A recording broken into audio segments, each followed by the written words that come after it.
কিন্তু বদ্ধজীব যেহেতু তাদের জ্ঞান নেই, তাই তাদের একজন সদ্গুরুর আশ্রয় গ্রহণ করা প্রয়োজন। যেমন ধরুন সোনা, সোনা খনিতে পাওয়া যায়। খনি থাকে কোথায়? মাটির নিচে। আমরা কিন্তু দেখতে পারবো না। যদি আমরা প্লেনে যাই বা ট্রেনে যাই, স্বর্ণের যেখানে খনি বা মাইন রয়েছে ওর উপর দিয়ে আমরা যাচ্ছি, কিন্তু আমরা দেখতে পাচ্ছি না। কিন্তু যারা বিশেষজ্ঞ, এর উপরে যারা গবেষণা করেছেন, ওরা দেখতে পারে কোথায় সোনার খনি রয়েছে। তাই বলা হচ্ছে, পুষ্পে গন্ধে তিলে তৈলাম, কাষ্ঠে অগ্নি পয়সী ঘৃতম, ইক্ষগুরম যথা দেহে পশ্যন্তি আত্মবিবেকতঃ। বলা হচ্ছে যে পুষ্পে গন্ধে তিলে তৈলম, যেরকম গোলাপের মধ্যে তেল বা সুগন্ধ আছে, এটা কিন্তু দূর থেকে দেখা যায় না। গোলাপের সংস্পর্শে এলে বা প্রসেসিং এর মাধ্যমে গোলাপ থেকে তেল বা গন্ধ নিষ্কাশন করা যায়, কিন্তু এটা আমরা পারবো না। পুষ্পে গন্ধে, তাহলে পুষ্পের মধ্যে, ফুলের মধ্যে গন্ধ বা তেল রয়েছে, কিন্তু আমরা দেখতে পাই না। তেমনি তিলের মধ্যেও তেল আছে।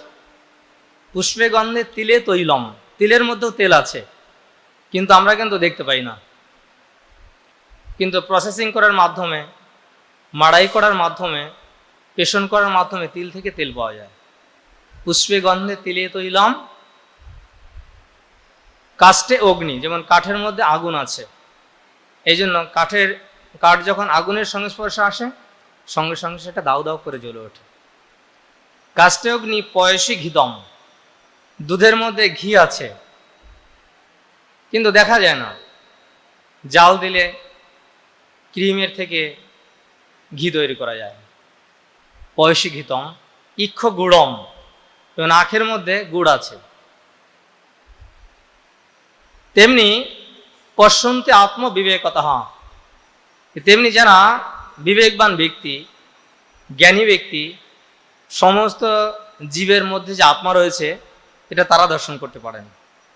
যেমন একজন এক্সপার্ট ব্যক্তি যিনি খনি সম্বন্ধে গবেষণা করেছেন, তিনি কোথাও হাঁটলে বা প্লেনে গেলে তিনি নিচের দিকে তাকালে বুঝতে পারেন এই জায়গাটা সোনা রয়েছে। অবশ্য ওইভাবে না, ওদের কাছে একটা ক্যামেরা আছে।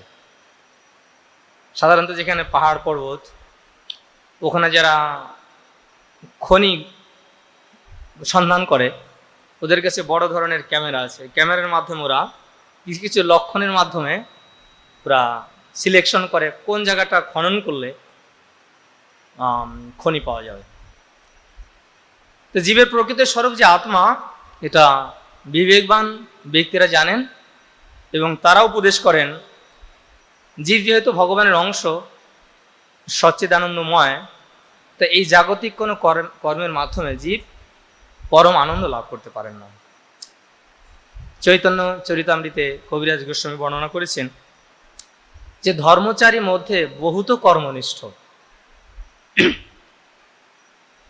এই জগতে যত ধর্মচারী ধর্ম আচরণ করেন, বিভিন্ন দেবদেবীর পূজা করেন, বিভিন্ন কিছু পুণ্যকর্ম করেন, তো বলছেন ধর্মচারীর মধ্যে বহুত কর্মনিষ্ঠ। এই অধিকাংশ ধর্মচারীর মধ্যেই তারা কর্মনিষ্ঠ, মানে ধর্ম করে তারা কি জন্য? এই ধর্মের ফল পেতে চায়, মানে সকাম কর্ম বা পুণ্যকর্মের ফল পেতে চায়। ধর্মচারী মধ্যে বহুত কর্মনিষ্ঠ, কোটি কর্ম মধ্যে নিষ্ঠ, এক জ্ঞানী শ্রেষ্ঠ। এরকম কোটি কোটি কর্মনিষ্ঠর মধ্যে এক জ্ঞানী শ্রেষ্ঠ। তারা বুঝতে পারেন এই জগতে কোনো সকাম কর্মের মাধ্যমে যে সুখ ভোগ করব সেটা অন্তিমে দুঃখ দেবে, তাই তারা দুঃখ কষ্ট থেকে মুক্ত হয়ে তারা মুক্ত হতে চায়, মুক্তি পেতে চায়। কোটি কর্ম নিষ্ঠ মধ্যে এক জ্ঞানী শ্রেষ্ঠ, কোটি জ্ঞানী মধ্যে হয় একজন মুক্ত। আর এরকম কোটি কোটি জ্ঞানীর মধ্যে একজন হচ্ছে মুক্ত, মানে মুক্তিকামী, তারা মুক্তি চায়। জ্ঞানী আবার বিভিন্ন প্রকার জ্ঞানী আছে। ব্রহ্মর সাযুজ্য লাভ করতে চায় এক প্রকার জ্ঞানী, আর এক প্রকার জ্ঞানী আছে ভগবৎ সাযুজ্য লাভ করতে চায়। ব্রহ্মজ্যোতিতে মিলে যেতে চায় আর ভগবানের সঙ্গে লীন হয়ে যেতে চায়। দুই প্রকার জ্ঞানী আছে।